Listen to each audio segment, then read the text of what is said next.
Hello again. This is part 3 of our video series on process validation. And in this case, I want to walk you through an actual case study that was developed by Codex Alimentarius so that you can think about the actual steps and the procedures that may be done.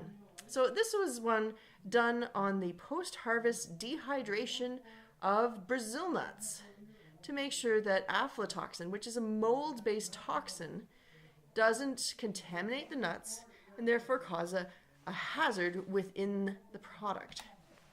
So, as we discussed in our previous videos, we do need to think about what is the hazard, what is our outcome that we want, and how are we going to control this. So thinking about the nuts. Nuts come off of a tree and they have a high level of moisture. And if that moisture is not brought down rapidly enough, mold contamination can set into the product, and that mold in particular can cause the formation of aflatoxin, which is a very potent toxin that has detrimental impacts on liver function in consumers. So, what is our outcome here? Pardon me. We need to make sure that we are preventing aflatoxin growth. Our outcome is that, in this case, there is a Codex standard for how much aflatoxin is allowed in nuts, and it has to be less than 10 micrograms per kilo of Brazil nuts. We may, in our establishment, say that we want to make sure our critical limit is actually in better control than the Codex standard or our government standard. So, for example, we can define our critical limit in our nut processing establishment is less than the standard. You are always within your right to make your critical limits more robust than the government standards. So what's our biggest means of control? Thinking about how mold grows in foods, that water activity and moisture content is what promotes mold growth. So how can we get it down? We're going to dehydrate our nuts as quickly as possible to prevent fungal growth in this. So what can we do? Well, we go and do some internet research. We go and look for different documents, and the literature says that if there's a water activity of less than 0.7, this will prevent the mold that grows aflatoxin, and as such, we can prevent aflatoxin formation in our nuts. Pull the water activity down below 0.7, and that we do need to make sure that the timing is done. So it is a combination of water activity and time, less than 24 hours, to make sure that the fungal spores do not have the opportunity to sporulate and form mycorrhiza and put out aflatoxin. So we need to make sure that our process is valid by, one, making sure that the water activity in our lots of tree nuts are going to be constantly reduced to less than 0.7 within 24 hours. We need to make sure that there's no wet spots in our product, and so making sure that there's some sort of agitation or mixing or rotating of this product to make sure that we're not accumulating wetness in certain areas and dryness in other areas. We want to make sure there's no wet spots, so we'd be doing this by random sampling to make sure that there's no water activity greater than 0.7 in the lot of product. And then we want to make sure that the level of aflatoxin has not been met by exceeding 10 micrograms per kilogram. Then after, we do need to make sure that the nuts are appropriately packaged so that they cannot be then exposed again to moisture and have the aflatoxin forming molds grow out during the packaging and storage of the nuts.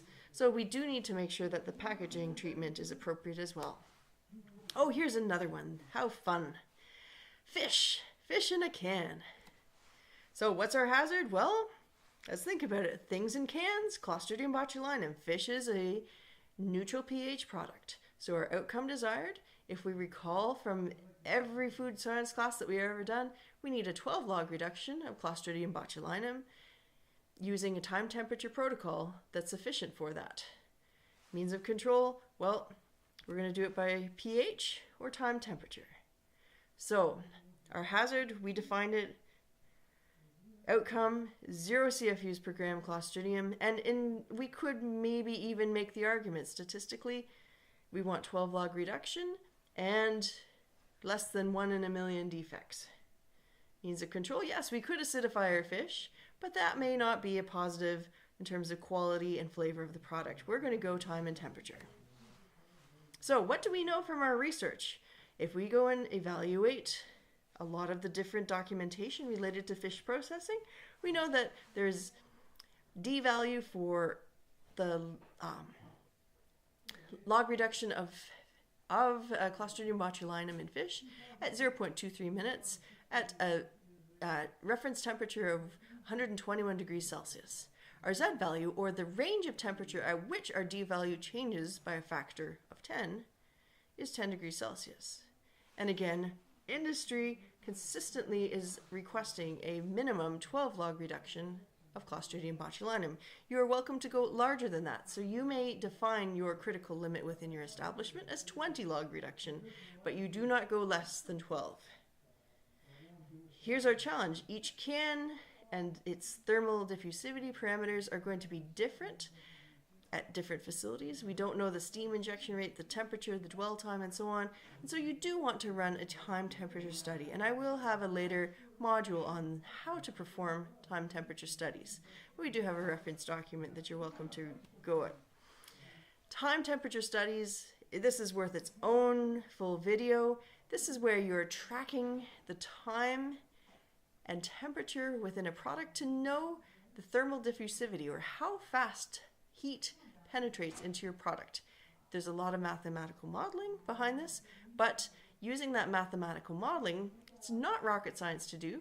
You do want to make sure that you're doing it accurately every single time, however, because if you make a mistake, you could be facing a major recall or killing people. And please, don't kill people. Killing people is bad. Do your modeling well, and you are going to have a very successful product, and you will be able to do this service for your company and do it with as part of your routine monitoring within the facility as well. I believe that is the end of this video. Again, you know where to find me if you have questions. I always welcome having interesting discussions about process validation. It is one of my favorite topics to think about. And have fun, develop new products, have great ideas, eat lots of food. Take care.